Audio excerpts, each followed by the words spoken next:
Our top story tonight, another full-blown confrontation between Arvind Kejriwal and the centre.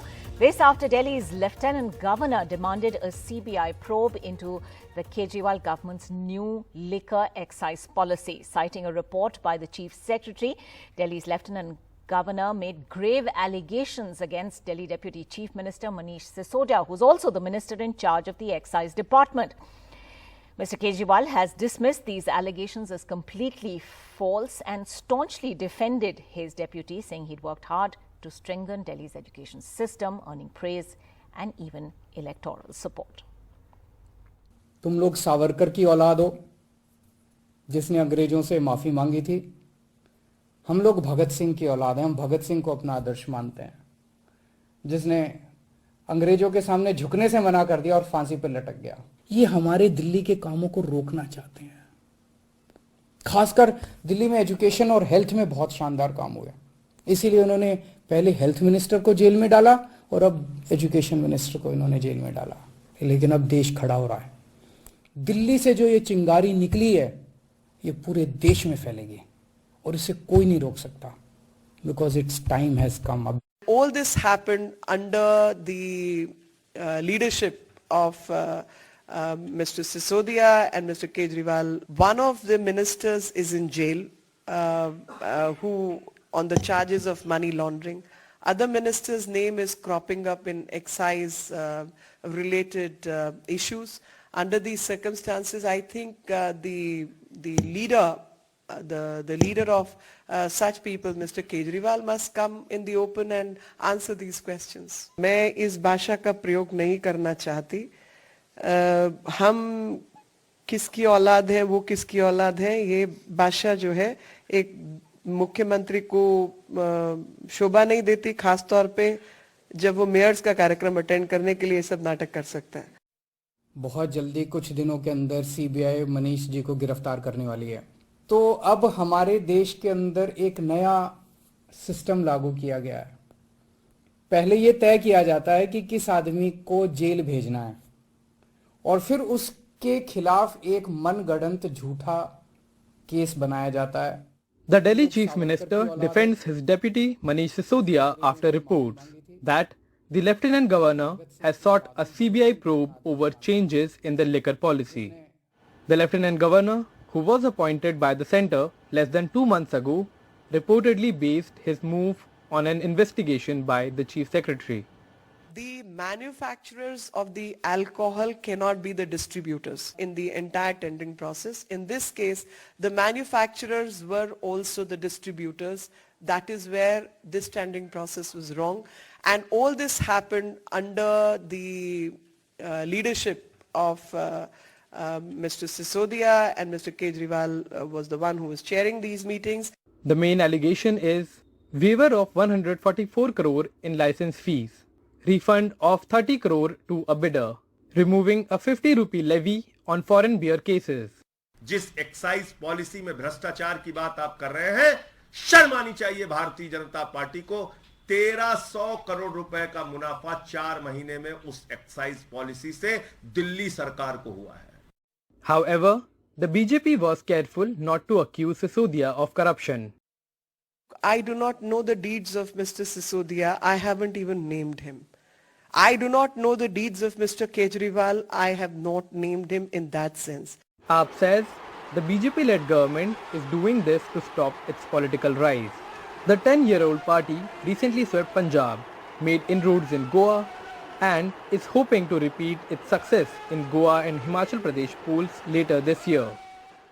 Ironically, the alleged case against Sisodia has put the Congress in a bind. Yesterday, they protested against the politicization of central agencies against Sonia Gandhi and the opposition. Today, it welcomed a CBI probe against AAP. सत्यमेव जयते दिल्ली को शराब माफियाओं को बेच दिया है और खुद अरविंद मान चुके हैं कि सिसोदिया जेल जाएंगे। सवाल ये है कि क्या सिसोदिया अकेले जाएंगे या अरविंद भी साथ जाएंगे। The report of CBI probing the implementation of new excise policy by the Delhi government is yet another case of the central agencies probing the leaders from opposition parties. And while the Aam Aadmi Party leaders are claiming innocence, the issue has certainly snowballed into a political slugfest between the AAP and BJP. With camera person Manoj Thakur, I'm Akshay Dongre for NDTV. A day after it became apparent that many opposition MPs and MLAs had cross-voted in favour of Draupadi Murmu for president, now more chinks in opposition unity. Margaret Alva, the joint opposition candidate running for vice president, strongly criticised the Trinamool Congress decision to abstain from voting in that poll. The Congress has also refuted Mamata Banerjee's charge of not being consulted about the choice of candidate.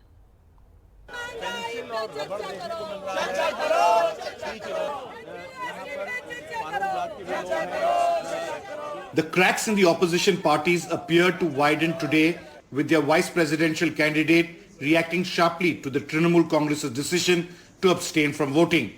Mamata Banerjee's party says they object to the way Margaret Alva's candidature was foisted on them. Margaret Alva tweeted saying this isn't the time for ego or anger and appealed to Banerjee for support. The TMC hit back, putting the blame on the Congress. It was Ms. Mamata Banerjee who took the lead to unite the opposition in the presidential election, who are accusing us, who are aiming fingers at us, raising their fingers at us, that why are you telling all these things?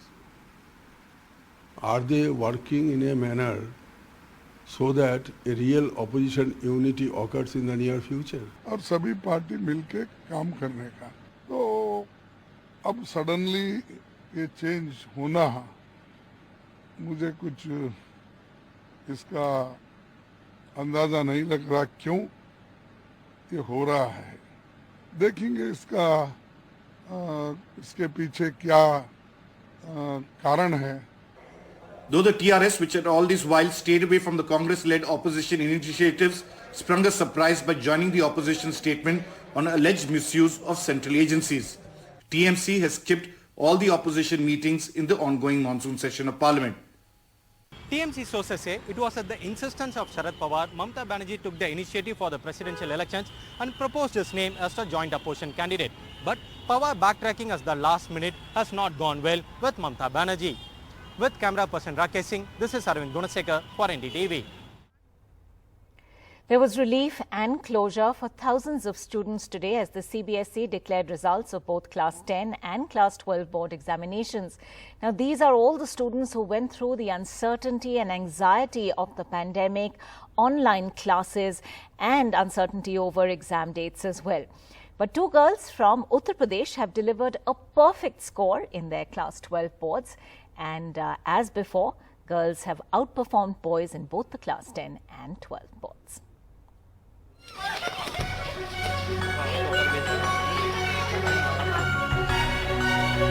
Girls from Uttar Pradesh running away with top honours in CBSE Class 12 and Class 10 exams this year. Yuvakshi Vij from Noida and Tanya Singh from Bulandshahr scored a perfect 500 on 500 in Class 12 exams, while Lakshya Vasudev, again from Bulandshahr, scored full marks in Class 10 exams. सबसे ज़्यादा teachers का support है और उनसे school principal sir जिन्होंने हमें बहुत सारे असाइनमेंट्स प्रोवाइड किए और वो बहुत हेल्पफुल रहे बोर्ड एग्जाम्स में, तो उसी की वजह से मैं सब कुछ ये अचीव कर पाई हूँ. The overall pass percentage this year, however, fell by nearly 7% at 92.71% as against 99.37% in 2021 when there were no exams held. In Class 10 exams too, the pass percentage fell by nearly 5%, from over 99% last year to 94.4% this year. Even in pass percentage, girls have done better than boys by 3.29% in Class 12 and 1.41% better in Class 10. The CBSE exams this year was unique as for the first time board exams was held in 2 terms using multiple choice objective format, with 30% weightage for first term and 70% weightage for term 2. Overall syllabus was rationalized by 30% because of disruptions caused by the COVID pandemic. Aditya Rathi from Guwahati scored over 96% despite the pandemic that disrupted normal classes and then pre-monsoon floods. The pass percentage in the region is a creditable 92%. The difficulty was in grade 11 when we had to go through online classes. The momentum was lost. We forgot how to study.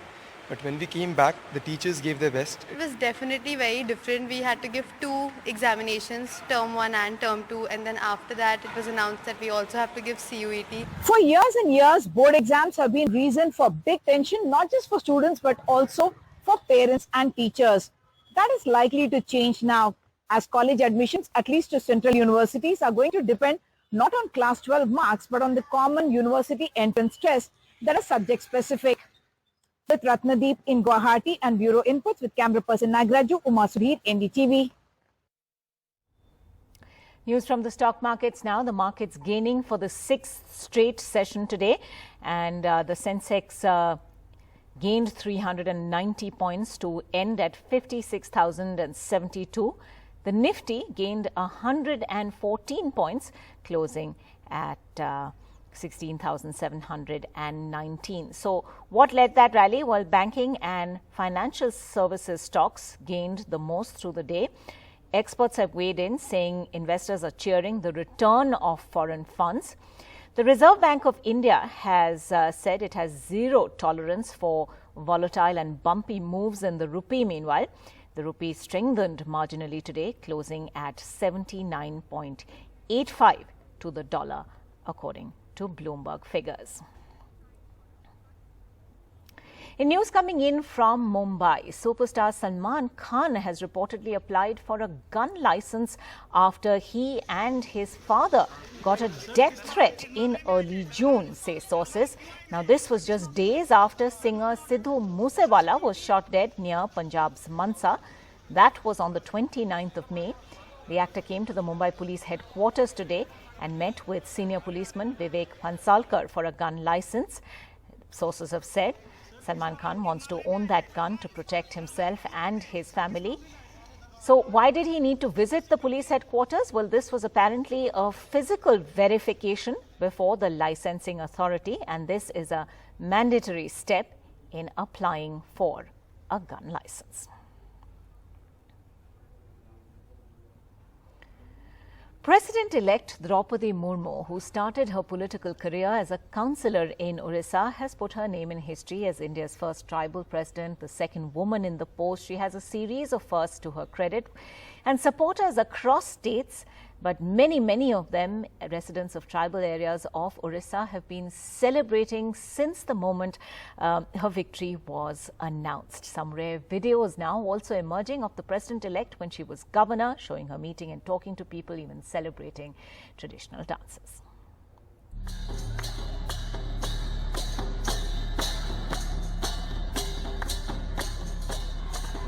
Wonderful moments from 2018 when, as governor of Jharkhand, Draupadi Murmu broke into step with tribal dancers from her village who had come to meet her at the Raj Bhavan.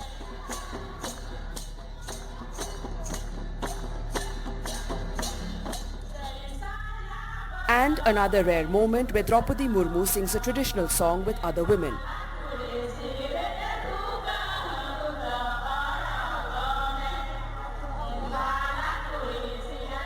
This is how people in Mayurbhanj who shared these rare moments captured on a mobile phone remember her fondly. Didi was always one of their own, despite the high offices she held. And this affection reflected in her interactions with people here. This school in Paharpur, her village, close to her heart.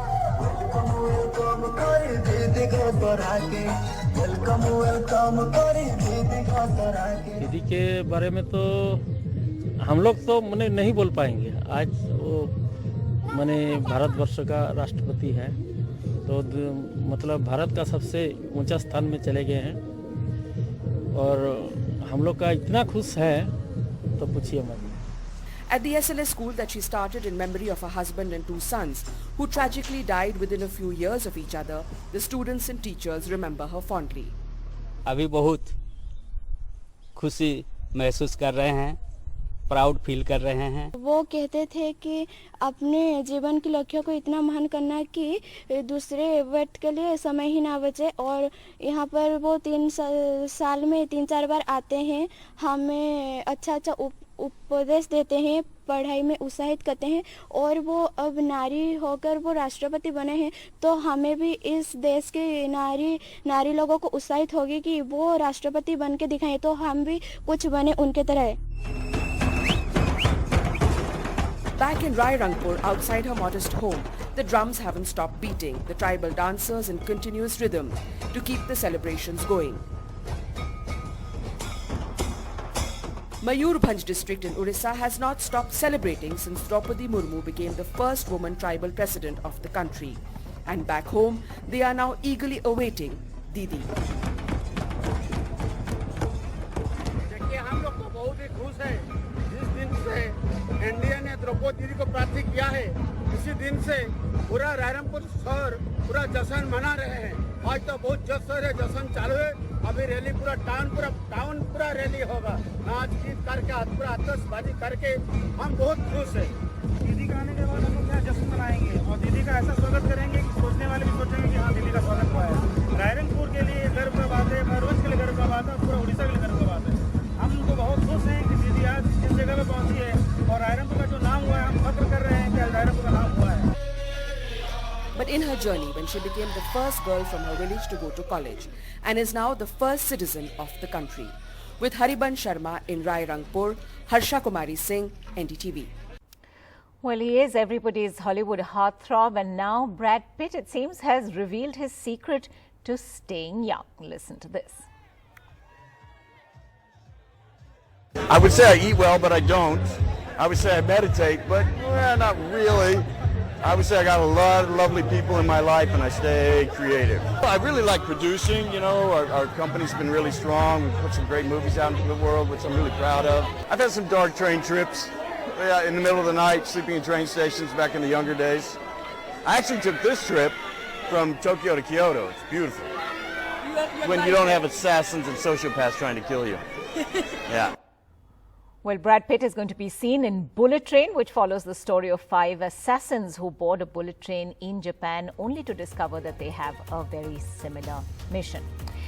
And finally, the winners of the 68th National Film Awards were announced in New Delhi. The Best Actor Award is being shared by Surya and Ajay Devgan for their work in Sura Rai Potru, which has won big, and Unsung Warrior. This is Surya's first national award, Ajay Devgan's third. He won Best Actor in 1998 for Zakham and in 2002 for The Legend of Bhagat Singh.